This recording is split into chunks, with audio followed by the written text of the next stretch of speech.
பிரத்யட்சமாய் தமது கிருபையை கொடுக்க வேண்டும் என்றது தீர்மானமாயிற்று. இந்த ஜெபத்துல நம்ம எல்லாரும் சேர்ந்து ஜெபிக்கிறோம். ஆனா தனி ஜெபத்துக்கு அவ்வளவு முக்கியத்துவம் கொடுக்கிறோமா?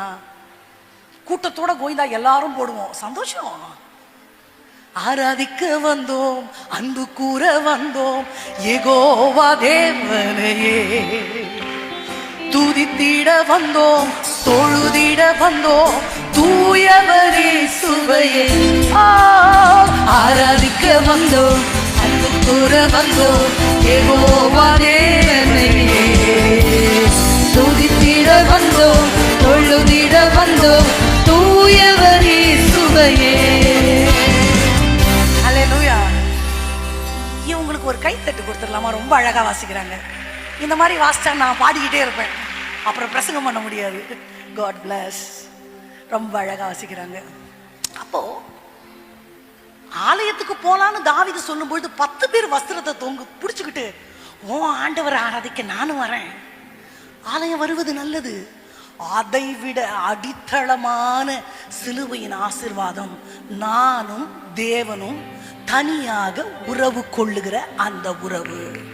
Am I giving importance to that relationship?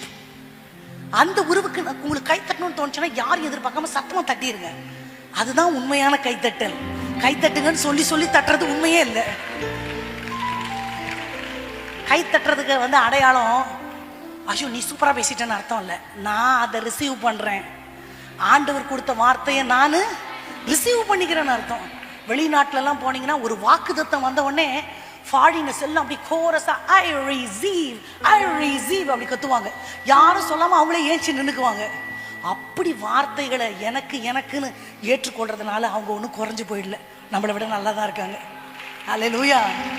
அதனால நம்மளும் கை தட்டலாம், சத்தமா அல்லேலூயா சொல்லலாம், தோணுச்சுன்னா எந்திரிச்சு கூட நின்னுக்கலாம்.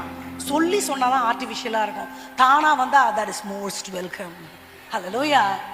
அப்போ ஆண்டவர் மனுஷனோடு கூட உறவு கொள்ள வேண்டும் என்று ஆசைப்படுகிற தெய்வம்.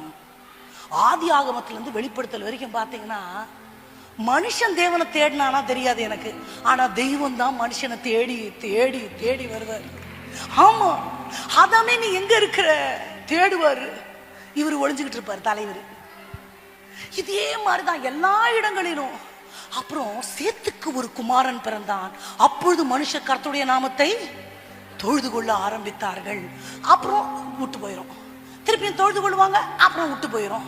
அப்புறம் மனதா கழுத்து உள்ளவர்கள் ஆயிடுவாங்க. ஆண்டவர் விற்று போடுவாரு, ஆண்டவருக்கே மனசு கேட்காது. நியாயாதிபதியை எழுப்புவாரு, தீர்க்கதரிசியை எழுப்புவாரு,